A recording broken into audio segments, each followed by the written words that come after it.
अरे पापा जी, आपने तो पूरा घर ही गंदा कर दिया। अभी अभी मैंने पोछा मारा ही था और आपने चप्पलों के निशान छोड़ दिए। थोड़ी तो समझ होनी चाहिए ना आपको। आप बच्चे तो हैं नहीं। बहू प्रीति की यह शब्द सुनकर परशुराम जी खड़े के खड़े रह गए और सोचने लगे। जब वह पुलिस की नौकरी किया करते थे तब वह सिर्फ अपनी एक आवाज पे बड़े से बड़े मुजरिमों को हिला के रख दिया करते थे। और अब तो अपने ही घर में कितना कुछ सुनना पड़ रहा है और अपने ही बहू का सुनना पड़ रहा है। तभी पत्नी ने उन्हें सोफे पे बैठा कर कहा, कोई बात नहीं जी, बहू की बातों का क्या बुरा मानना। बहू बस जुबान की तेज है, उसके मन में ऐसा कुछ भी नहीं है। परशुराम जी ने पत्नी की आंखों में देखा, जैसे पूछ रहे हो सच में, और फीकी सी हंसी उनके ओठों पे तैर गई। लेकिन कहीं न कहीं उन्हें इस बात का बहुत बुरा लगा था। सोफे पर बैठे बैठे सोचने लगे, कितनी मेहनत से इस घर को मैंने खड़ा किया था, एक एक तिनका अपने हिसाब से रखवाया था इस घर में, ताकि सेवा अवकाश के बाद पति पत्नी पूरी सुविधा के साथ अपने घर में रहेंगे। लेकिन अब तो जिंदगी एक कमरे में सिमट गई है। कमरे के बाहर निकलो तो कितना कुछ सुनना पड़ रहा है। और हाल के अंदर मैंने फायर पैड बनवाया था कि ठंड के दिनों में वहां आग के सामने भुनी मूंगफली खाएंगे, जिसके लिए अब तो आंखें भी तरस गई हैं। लेकिन मजाल क्या है कि बहू कभी सर्दी में आग जलाने देती। बहू बोलती है कि पूरे घर में राख के कड़क फैलते हैं, फिर वह चिमनी वैसी ही रंगी पुताई दिखती है, एकदम उजली, क्योंकि बहू को उजली चिमनी ही पसंद है। यह सब सोच ही रही थी, तभी पत्नी हाथ में चाय के कप लिए उनके पास आकर बैठ जाती हैं और पति को बहुत अच्छे से जानती थी कि वह अभी गुस्से में हैं। चाय पीकर उनका गुस्सा बिल्कुल शांत हो जाएगा।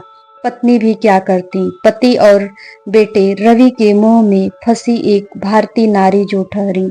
दोनों तरफ बैलेंस बनाने में उनका जीवन कट रहा था। कभी बेटे का सुनती और कभी पति का सुनती। एक दिन जब परशुराम जी सुबह टहल कर वापस लौटे तो परशुराम जी देखें कि नौकर चाय के कप 2 की जगह 3 कप रखा था। उन्हें थोड़ा अटपटा लगा, क्योंकि उनके अलावा घर में चाय सिर्फ उनका बेटा रवि पीता था और वह उनके साथ कभी चाय नहीं पीता था। उनके साथ बैठना तो वह कब का छोड़ दिया था, फिर आज वह हमारे साथ अचानक चाय पीने आ रहा है। यह वही रवि था जो छोटा था तो उसकी बातें कभी खत्म नहीं होती थी। परशुराम जी कितना भी थक कर आते थे, रवि के साथ जरूर खेलते थे। उनकी बातें तब तक खत्म नहीं होती थी जब तक कि रवि खेलते खेलते थक कर सो नहीं जाता था। आज अजीब सी औपचारिक अपनी जगह बना ली थी बाप और बेटे के बीच। तभी पत्नी ने उस खामोशी को तोड़ते हुए कहा, रवि अगले महीने ही तो प्रीति के भाई की शादी है ना। हाँ माँ, मैं उसी बारे में आप लोगों से बात करने आया हूँ। लड़की वाले इसी शहर के हैं और वह इसी शहर से शादी करना चाहते हैं, इसलिए प्रीति ने अपने परिवार को शादी इसी घर से करने के लिए कहा है और वह शादी भी इसी घर से करना चाहते हैं। इसलिए मैं चाहता हूँ जब तक भीड़ भाड़ रहेगी तब तक आप दोनों दीदी के पास चले जाओ। आप दोनों को भी भीड़ भाड़ से परेशानी होगी और दीदी के पास आप दोनों को किसी प्रकार की कोई तकलीफ नहीं होगी।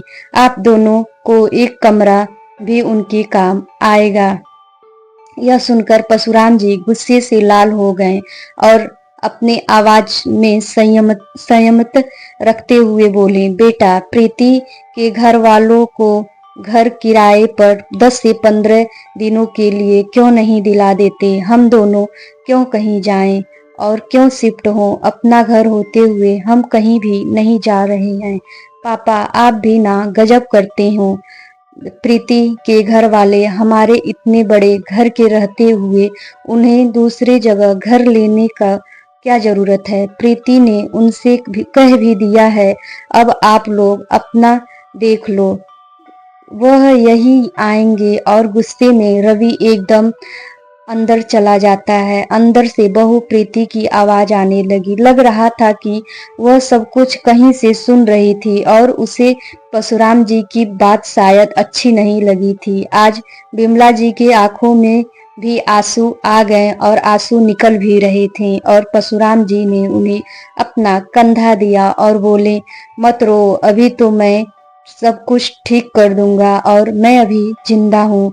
दूसरे दिन शाम को परशुराम जी जब टहल कर वापस आए तो पत्नी ने बताया, बेटा बहू और बच्चे साथ में छुट्टी बिताने अपने ससुराल चले गए हैं।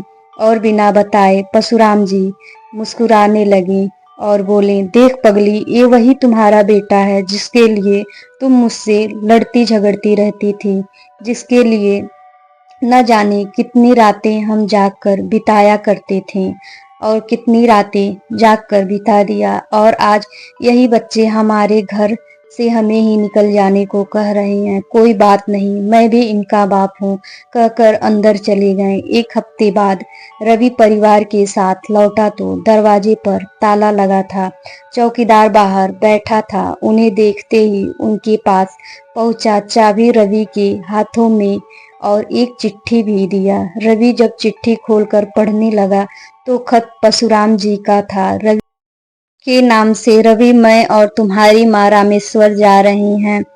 1 महीने बाद वापस लौटेंगे। यह जो चाबी है तुम्हारे हाथ में, वह घर की चाबी नहीं है, वह एक दूसरे फ्लैट की चाबी है जिसमें तुम सभी का सामान रखवा दिया है। उसी फ्लैट में, वह फ्लैट मैंने बहुत पहले ही खरीदा था और तुम्हें भी नहीं बताया था और अपने ही शहर में है।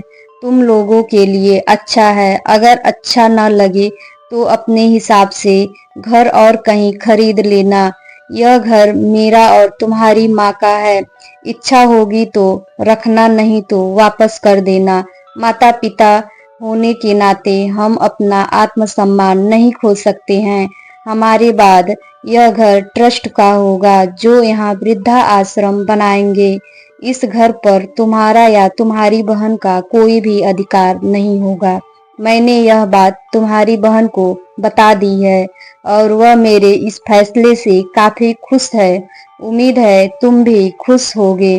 तुम सब खुश रहो। तुम्हारे माता पिता का खत खत्म होते ही रवि के आंखों में आंसू थे, लेकिन यह पता नहीं कि वह आंसू पश्चाताप के थे या बड़े से घर को खो देने के बाद, या फिर इस एहसास के टूटने का कि माता पिता की जायदाद अंत में बेटे का ही होता है। नमस्कार दोस्तों, उम्मीद है आप सभी को यह कहानी पसंद आई होगी। धन्यवाद दोस्तों।